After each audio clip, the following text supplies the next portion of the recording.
सुल्तानपुर में बिरसिनपुर क्षेत्र में 100 शैय्या अस्पताल के सीएमएस के विवादित बयान के बाद अभी हाल ही में उन्हें सस्पेंड कर दिया गया, निलंबित कर दिया गया है।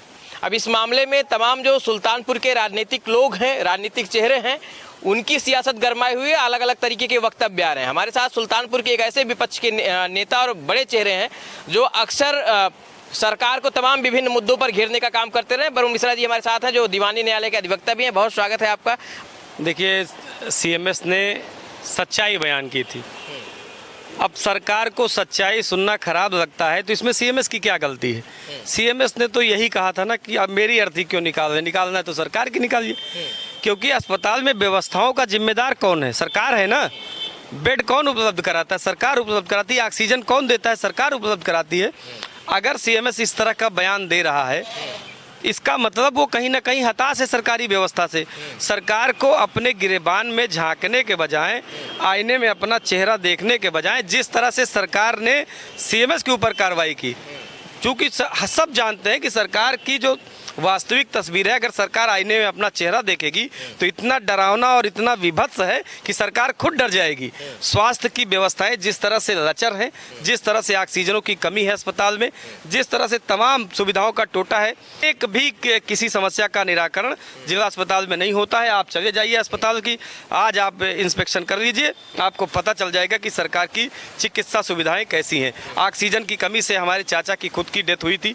पूरे जनपद ने उस बात को देखा था। बेड नहीं मिलता है। तमाम रोज आप ही के चैनल से खबरें आती हैं। सड़क बनाने में लोगों को कमीशन चाहिए, आने जाने में भी लोगों को हर जगह व्यवस्था चाहिए। सरकार जो है सिर्फ और सिर्फ कमीशन पर चल रही है। सीएमएस ने जिस तरीके से कहा, क्या सीएमएस अगर उस अस्पताल के जिम्मेदार पद पर बैठाए गए हैं तो क्या सीएमएस जिम्मेदार नहीं? उनकी बराबर की जिम्मेदारी तो सुनिश्चित उनकी भी होती है ना।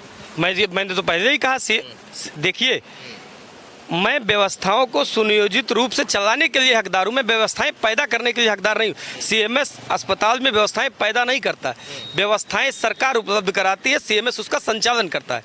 सीएमएस उन व्यवस्थाओं के संचालन के लिए नियुक्त किया जाता है। जब व्यवस्थाएं ही नहीं है तो सीएमएस संचालन क्या करेगा? जब आप व्यवस्था ही नहीं दोगे तो सीएमएस ऊपर से जब उसको कुछ मिलेगा नहीं तो नीचे उपलब्ध कैसे कराएगा? संसाधन है ही नहीं है। आप 100 शैय्या अस्पताल का नाम उसको देते हैं, आप चले जाइए, वहाँ का निरीक्षण कर लीजिए, आपको हकीकत पता चल जाएगी। अभी हाल ही में उस पूरे विषय पर राजप्रसाद उपाध्याय राजबाबू जी ने एक अधिकारी से किसी से बात करते हुए वीडियो उनका वायरल हुआ था, जिसमें वो कह रहे हैं कि सीएमएस ने इस तरीके का वक्तव्य दिया है कि वो बहुत शर्मिंदा है और इस पर उन्होंने कठोर कार्रवाई की मांग भी की।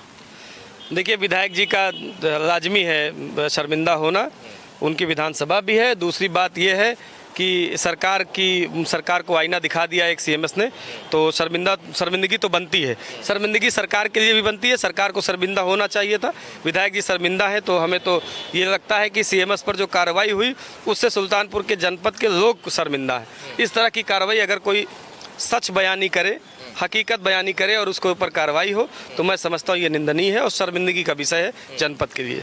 जिस तरीके से अभी हाल ही में सीएमएस को निलंबित कर दिया गया है, तो क्या निलंबित कर देने से व्यवस्थाएं अच्छी हो जाएंगी? क्या इस पर आप लोग विपक्ष की भूमिका में कुछ उस पर सवाल खड़े करेंगे? क्या इसके बाद विपक्ष की भूमिका में रहते हुए सुल्तानपुर में अगला कदम आप लोगों का क्या होने वाला? देखिए, जहाँ तक हमारे अगले कदम की बात है तो हम लोग तो चाहेंगे कि सीएमएस का निलंबन वापस लिया जाए और इसमें हमसे जो व्यवस्था हो सकेगी हम वो सीएमएस साहब की मदद भी करेंगे। मुझे बहुत दिन बाद लगा कि कोई अधिकारी ऐसा भी है जो सच बोल सकता है, जिसके अंदर ये साहस है कि वो सही बात कह सके, तो ऐसे अधिकारियों का सम्मान होना चाहिए।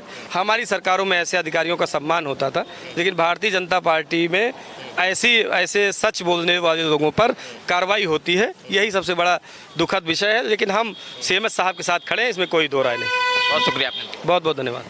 ये वरुण मिश्रा जी हैं, अधिवक्ता भी हैं, विपक्ष के बड़े नेता भी हैं, सुल्तानपुर का एक विपक्ष का बड़ा चेहरा भी है और इन्होंने पूरे मामले में सरकार को घेरते हुए कहा कि अगर हमारी सरकार होती तो हम ऐसे सीएमएस को सम्मानित करने का काम करते। फिलहाल इस पूरे वक्तव्य पर आप क्या सोचते हैं? अपनी राय कमेंट बॉक्स में दीजिएगा। कैमरा पर्सन के साथ मैं Alok Dubey, Times of UP, Sultanpur.